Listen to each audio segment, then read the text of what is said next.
Hey guys, it's Victoria. Welcome back to my channel.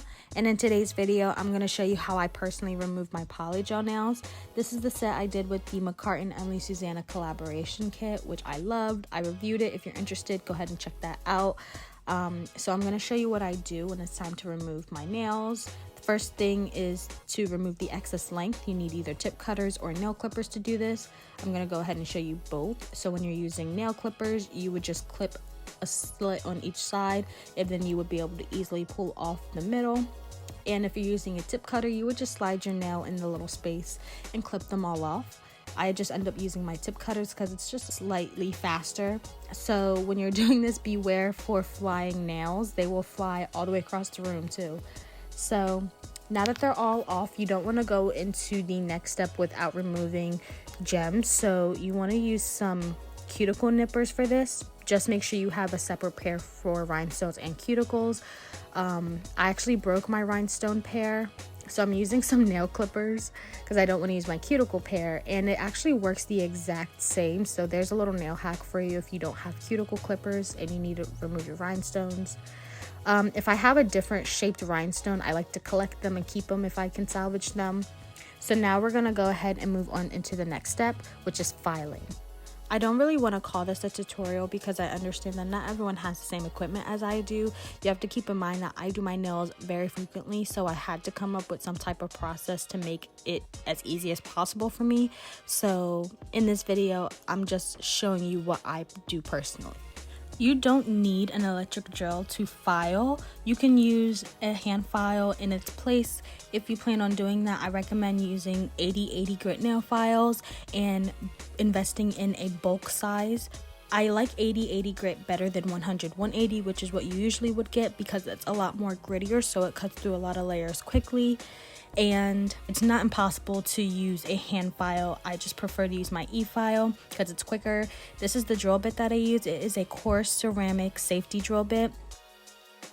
Because it's a ceramic drill bit, it has what is referred to as teeth, and the teeth is what makes it coarse and what makes it easier to cut through the layers. And it is a safety drill bit because it has a smooth top on the edge to keep you from cutting yourself. And here I'm just showing you the teeth. This is what's considered coarse. I've noticed that for me, anything lower than coarse, like a fine or medium grit, is just not enough to cut through the layers as fast as I need it to.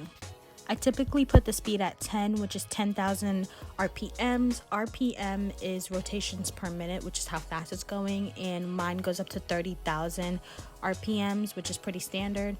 So it's at a third of the speed, and what I'm doing is using side-to-side motions to remove that top layer, but then I like to use up and down motions, as you see my fingers upside down, because it cuts through the layers even faster than the side to side motion.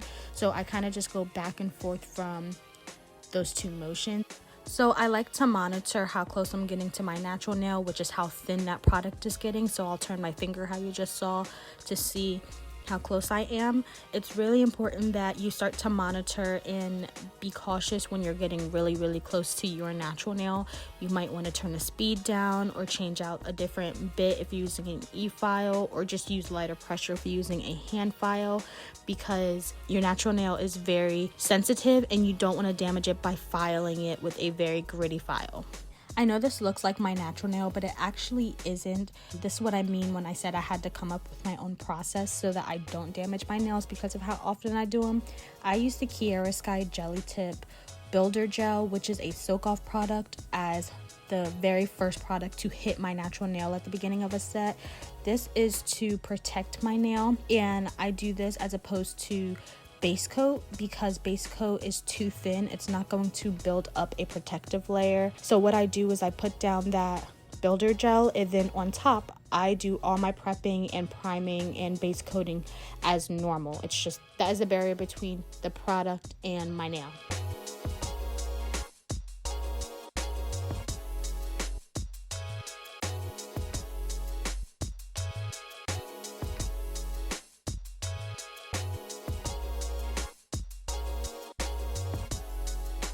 When I start to work around the cuticle area, I make sure that I'm super careful and that I'm going a little bit slower. the product on top of the cuticle area is already pretty thin, so it's not going to take as long to get through all those layers to get to the natural nail. I just make sure to be very cautious of how thin and how close I am getting to that cuticle. So now I'm just going to continue using the same motions up and down and side to side to get through these layers of product. It gets pretty repetitive at this point. I would have to say this is the worst part about Polygel. Other than having to remove it, it's so great because of how versatile it is. It's very beginner friendly. It's just the removal process is so just a lot. So there are only really two ways to remove polygel nails, which one is to just kind of pick it off your nail, which will end up damaging them, or to file it off, which is a long and tedious process. So that's definitely the worst thing about polygel. In my experience, it does not soak off easily, which is why you have to file. I cut out a lot and skipped through the rest of the footage of me filing off because, as I said, it's very repetitive. So now I'm just working on my ring finger, and we'll move on to what I do after all the products filed off.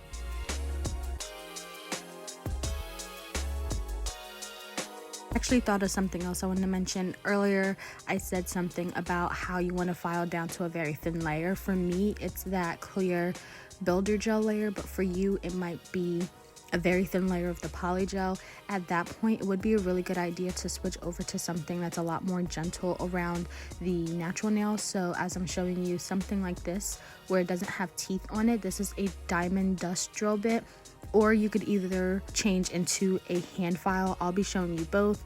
The next thing I'm doing is going around my cuticle with the diamond dust drill bit to kind of clean up that cuticle area and thin it out, but very gently, and then you'll see me using my file to thin out my nail bed.